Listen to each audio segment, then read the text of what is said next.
The 365 Pro Wrestling Podcast. Five times. We've podcasted this year. 365 Nation, we are on a roll. It is January 5th. It is 2020. I am your host, Eddie Osbourne, and I thank you for once again being part of this podcast, this 365 Pro Wrestling Podcast. Now today, I'm going to talk to one guy who's been with the PWA since the very beginning. One guy who I think wrestled every single year at least one time. He had at least one match every year. And I'm hoping that you'll enjoy this as much as I did. This is my conversation with Islander Paul Wright. Alright guys, so I'm on the hook with Paul right now. As some of you know him as Paul Wright, some of you guys know him as Islander Wright. He's on Facebook and whatnot. But Paul, how you been? Been great, man. It's been still coming down off that crazy last show back in November and just trying to get through the holidays. It was a heck of a show. I know you've been there since the beginning, so there's a lot of emotions going around, and you had a heck of a night as well. But before we get into that, out of everybody on the roster, the old PWA roster, myself, you, a couple other guys liked them a lot, and the fans liked it, but you knew all the stats. You know who was champion when, kind of how long, how many places they won it in, and all that stuff. But what got you into stats? Because before PWA, you were already into stats for other wrestling stuff.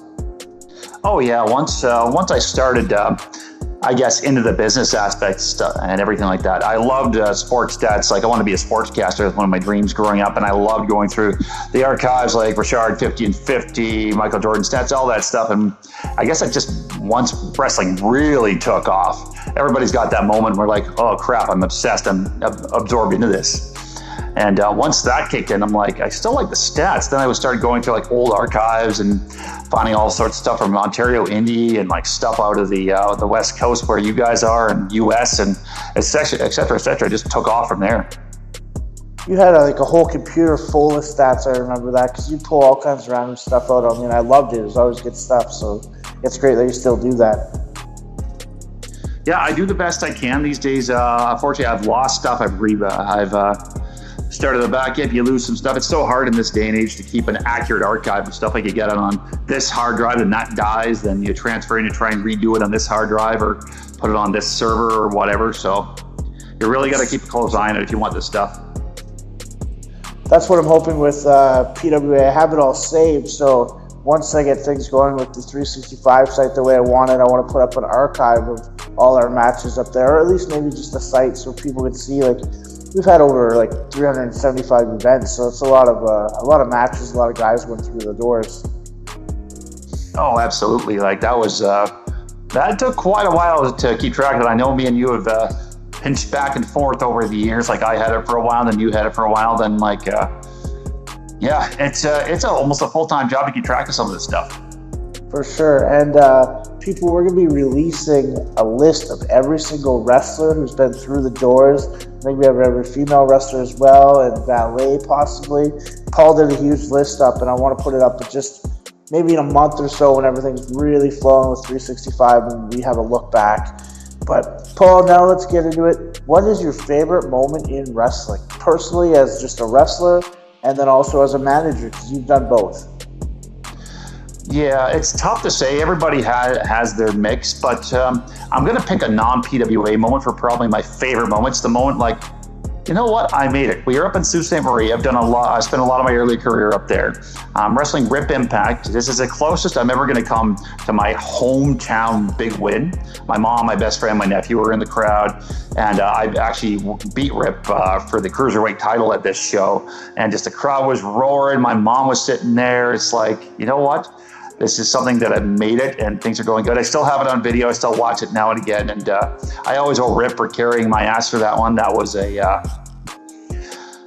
not a rough one on my part, but I was still super green at the time, and I always owe him for a lot of my early career highlight matches. So, in the Sioux winning the Cruiserweight title at that point, that's definitely a huge highlight of my career. That was pretty amazing. I know you're really, really proud of that moment because you brought the belt back down Southern Ontario, so I went to see it and everything. So that was really good times for you. Oh, no, absolutely. Sorry, go ahead.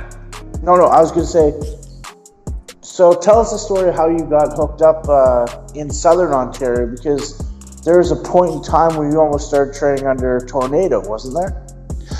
Yeah, I was just finished up college in Northern Ontario and was trying to get into the media business, stuff like that. But wrestling was just gnawing at the back of my head. Like, I got to give this a try. This is something I'm really into. And like, I took a look around. I was living in Sudbury at the time. And I found Tornado School, and I went. I wanted to start initially maybe reffing, announcing, something like that. And I auditioned for the announcer. That didn't work out. And I was going to sign up as a referee for training, but I don't think the school was open that long, or even they got established, because a few months later I went back and there was nobody there, and it was like 2003. It's really hard to find these people on social media. And I ended up moving down south anyways for better jobs, better opportunities. And I ended up going to this New Year's Eve party at the Hart Brothers School of Wrestling. And guess who I met there? This guy I'm on the other end of the phone with. Exactly. And a couple other characters, if I may say so myself. Yeah, Bucky, Elian, and Jesse. I don't know if Elian was there, but Jesse was definitely there. And a couple of, I think Lack was there too, so. For sure. So let's talk about Jesse Jones, because I think he had a big part in who Paul was in the beginning, because I don't want to say he took you under his wing, but you were his manager, and he was one of the best managers going at that time. So talk to me about Jesse Jones and your relationship. Oh, absolutely. Jesse was the other half of the coin to get me started in the business. You were the other half. But Jesse really took me under. Like, he didn't have to. He just saw this guy who had a ton of passion, I think, and just wanted to help him make a dream come true, I guess. And I co-mentored Jesse for the better part of 2 or 3 years, and we had a couple tag matches together, and we spent a lot of time together. And I'll always be appreciative for the effort he put out, which he did not have to do, but he took me on the road. And I think I got my quick wit from hanging out with Jesse so much. So that definitely helped a lot. I'm always grateful to that guy, always. For sure. So you've been with the PWA since the very beginning, and you've seen so many people come, so many people go. Some people have stayed the whole time, but not many. What's your favorite time when you were in PWA wrestling? Wrestler-wise was my Irelanders run from 13 to 15. I just think everything clicked perfectly in that time frame. I was having great matches. I really shared a great bond with Aiden Rain, and won the tag team titles in that run. But just every month there was something else stellar happening. So I'm always grateful for that run, and everything just clicked perfectly during that. The early days were good too, when I was managing a lot and just getting matches and just having so much fun. For sure. The last year or so, you've been in and out. You got your home life, you got work. Things come up just in our everyday lives, and you didn't make as many shows as you used to, and it was kind of weird because you used to be at every single show all the time. And then something happened. We announced we were ending it all, and out of nowhere, we made this match. Lenny made this match. She asked for this match against Paul, and I said, "What's the basis?" And he said, "We're gonna get the most noise out of everybody that night." And I love when Lenny's motivated like that. And I know yourself, you didn't know what you were gonna get up to. So to get into a match with Lenny, who's one of the main guys there, who's super over, and then yourself, who's been there so long, like, what was your whole thoughts on the "Where's Paul"? Have you seen Paul storyline that we did for the last show?